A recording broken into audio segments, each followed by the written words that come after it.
se creó o se desarrolló o se le dio cierto grado de importancia a raíz de ciertas mm, situaciones políticas en México y en el mundo, que es el lenguaje inclusivo. Entonces, eh, pues allí todos ya saben cuando las palabras les ponen una X o una Y al último para incluir a las personas cuando se encuentran personas de diferentes géneros. Y bueno, estuve investigando algo de ello y me llevé una grata sorpresa que el lenguaje inclusivo como tal es un lenguaje que ha existido siempre, pero no es el lenguaje inclusivo de género, que es a lo que ahora quiero comentar, que ese lo vamos a tocar un poco, y también lo que es el lenguaje inclusivo en general, ¿verdad? Que habla de aquellas personas que no tienen acceso a la comunicación. Entonces hay un contexto en el lenguaje inclusivo que habla del lenguaje inclusivo de género y de accesibilidad. ¿Qué conocimiento tienes al respecto? Mira, lo que yo te puedo decir de esos, sí son dos realidades que hay que ver. No sé. Por un lado, la social. Sabemos que la sociedad es la que modifica No sé. el idioma y la lengua por el uso. Uh -huh. Nunca una autoridad va a imponer, se va a hablar así por decreto. Okay. ¿Por qué? Porque es algo que usas cotidianamente y lo usas de la mejor manera de la manera que tú crees que es correcta, y así se va arraigando en la sociedad. Hay un caso histórico, así rápidamente me gustaría hacer un paréntesis. Cuando acabó el Imperio Otomano bueno, en el mundo, en Turquía, por ejemplo, el nuevo gobierno que entró, ellos tenían la idea de que Occidente o que Europa era el signo máximo de civilización, Okay. y lo que hicieron, ellos tenían la escritura con caracteres arábigos. Pues no, este señor se pone a cambiar la escritura a caracteres latinos. ¿Te imaginas la bronca en la que se metió? Y cambió, quitó toda la escritura árabe. Es como si ahorita nos dijeran en México, ¿saben qué? Ahora vamos a escribir con caracteres chinos. Esos tacos. Eso hizo el viejo. Entonces, hacer una cosa así está bien. Lo logró, ¿verdad? Pues ahorita ya en Turquía ya utilizan los caracteres latinos, pero antes usaban, hasta antes de 1920, usaban todavía esos ganchos árabes. Okay. Esa fue una reforma que introdujo él. Bueno, aquí nosotros tenemos esa parte, la social. En las redes mucha gente escribe con X, con términos, pero legalmente eso no ha llegado digamos, a las autoridades que Uh legislan -huh. o que hacen las leyes. Lo que sí se ha logrado a nivel legislativo es eliminar expresiones Ah, que ya. hagan una diferencia, como dices tú, una dicotomía Una entre hombre y dicotomía, mujer, así ¿no? es. Ahora se pone persona.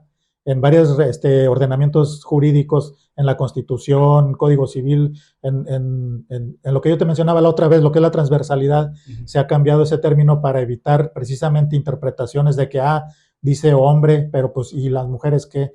Entonces se ha cambiado por la palabra persona, ¿verdad? Y es una manera inclusiva.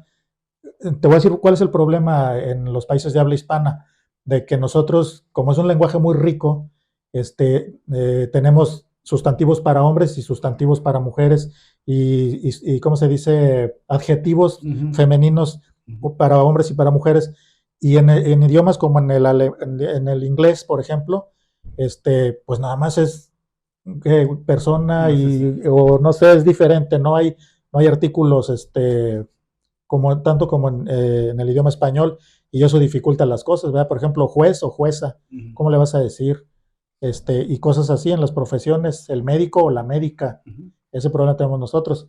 Sin embargo, pues es algo en lo que todavía así a nivel legislativo, pues ha habido intentos de incorporar ese tipo que a mí me parece, te soy honesto, me parece una barbaridad. No debería de existir eso ¿cómo le dicen? Lenguaje inclusivo. Ajá, de amigue, Ajá. cosas de esas, ¿verdad? Compañere. Sí, me parece aparte que no tiene la suficiente arraigo como para que pegue. Pero bueno, vamos a darle tiempo al tiempo, ¿verdad? Ah, es que eso es muy importante porque estamos hablando de algo que crece orgánicamente, o sea, que se Ujú. desarrolla orgánicamente en la sociedad. Bueno, tengo aquí tres conceptos que me gustaría o que quiero leer para nuestra audiencia, pero antes quería señalarte algo que hablabas de que no está legislada esa parte.